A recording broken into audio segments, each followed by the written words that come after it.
विठ्ठल विठ्ठल विठ्ठल विठ्ठल विठ्ठल विठ्ठल। तर या ठिकाणी आपल्याला गौरींचं आगमन आपल्या घरी कसं करायचंय याचं वर्णन या ठिकाणी पाहायचं आहे। गौरीला घरामध्ये बोलवत असताना सर्वप्रथम आम्हाला घर स्वच्छ करावं लागेल। जसं घराला स्वच्छ करतो तसं या मनाला सुद्धा स्वच्छ करावं लागेल। शिव असताना तिथे शक्ती जर नसेल तर शिवजींना अर्थ दिला जात नाही, म्हणून शक्तीलाही तितकंच महत्व दिलेलं आहे। सर्व मंगल मांगल्ये शिवे सर्वार्थ साधिके शरण्ये त्र्यंबके गौरी नारायणी नमोस्तुते। ती 9 स्वरूपामध्ये अवताराला आलेली आहे, म्हणून तिला महालक्ष्मी या नावानं संबोधलं गेलेलं आहे। तसं या ठिकाणी गौरी आमच्या घरात आणली, पण ती गौरी आणत असताना घर स्वच्छ करा। लक्षपूर्वक ऐका, इतकं घर स्वच्छ करा।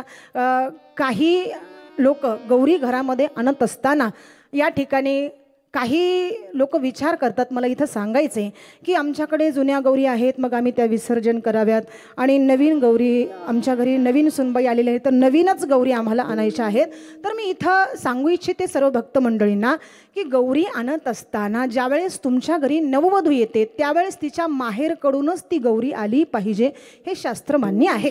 कारण या ठिकाणी तिच्या माहेरकडून जर ती गौरी आली तर आपल्या घरामध्ये तिचे पाऊलं पडताच ते घर सुद्धा या ठिकाणी नंदनवन झाल्याशिवाय राहणार नाही। विठ्ठल विठ्ठल विठ्ठल विठ्ठल विठ्ठल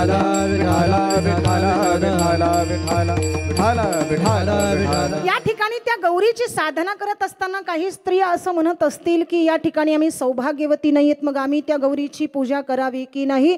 तर धर्मशास्त्रामध्ये असं सुद्धा सांगितलेलं आहे की प्रत्येकाला तो अधिकार दिलेला आहे, जसं परमार्थ करण्याचा अधिकार दिलेला आहे। म्हणून सकळासी येथे आहे अधिकार, कलियुगी उद्धार हरीच्या नामे। प्रत्येक स्त्रीने गौरीची साधना करावी, भक्ती करत असताना कुठलाही विचार न ठेवता भावनेनं तिला आपल्या घरामध्ये आणा। आपल्या घराचं सौभाग्य त्या ठिकाणी खुलल्याशिवाय राहणार नाही। अशी गौरी आमच्या घरामध्ये आल्याच्या नंतर नेमकं होईल काय, तुकोबाराय सांगतात, ती गौरी जर आली तर या ठिकाणी पंढरपूरचा पांडुरंग परमात्मा सुद्धा आनंदी होईल, कारण त्याला सुद्धा तो आनंद आहे ना। महाराज सांगतात की त्या परमात्म्याला सुद्धा इतका आनंद होईल। ती महालक्ष्मी आहे, ती दुर्गा आहे, ती काली आहे, ती चंडिका आहे, ती अनेक अवतार धारण करत असते। म्हणून गौरी इतक्या सुंदर बनवल्या, पण त्यांच्या पुढं जी एक मुलगा आणि मुलगी असं स्वरूप आम्ही उभं करतो, बरोबर आहे ना, कोथळावरती। तर ते स्वरूप आम्ही उभं करत असताना त्याचं कारण काय असं शास्त्र सांगतं। तर एका बाजूला ज्यावेळेस मुलगा उभा असतो ते गणरायाच्या पुत्राचं स्वरूप आहे, म्हणजे ते श्री गणेशाचं स्वरूप आहे। तर आणि त्याच्या बाजूला जी कन्या उभी आहे ती या ठिकाणी अशोक सुंदरी आहे, आणि ती अशोक सुंदरी असल्यामुळं आमच्या घरामध्ये या ठिकाणी एक पुत्र आणि एक कन्या आणि 2 गौरी असं स्वरूप त्या ठिकाणी अगदी सुंदर त्या ठिकाणी सुशोभ दिसतं। पण शास्त्रामध्ये असं वर्णन केले, कितीही सुंदर गौरी जरी आणल्या तरी या ठिकाणी एक गौरी उंच दिसते आणि एक गौरी लहान दिसते। आपण कितीही तिची चांगली आराधना करा, अंतकरणातून करा, तसं या ठिकाणी एक ज्येष्ठ गौरी आहे आणि एक कनिष्ठ गौरी आहे। ज्येष्ठ गौरीलाही तितकंच प्रेम द्यावं लागेल, कनिष्ठ गौरीलाही तितकंच प्रेम द्यावं लागेल। ती सासरवरनं ज्यावेळेस माहेरी येते, माहेरी आल्याच्या नंतर 3ऱ्या दिवशी ती सासरी निघून जात असते।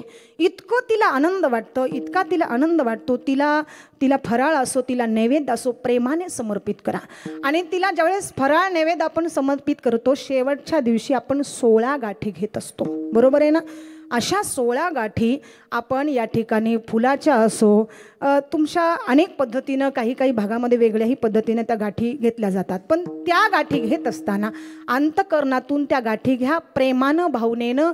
शेवटच्या दिवशी गौरी विसर्जन करत असताना, गौरी आमच्या घरातून बाहेर जात असताना, तिला त्या ठिकाणी सासरी पाठवत असताना जसं एखादी मुलगी, आमच्या स्वतःची मुलगी घराच्या बाहेर पाऊल टाकते आणि आम्हाला सोडून जाते, तितकंच प्रेम आमच्या अंतकरणामध्ये असावं। विठोबा रखुमाई, विठोबा रखुमाई, रखुमाई, विठोबा रखुमाई, जय जय विठोबा रखुमाई, विठोबा रखुमाई।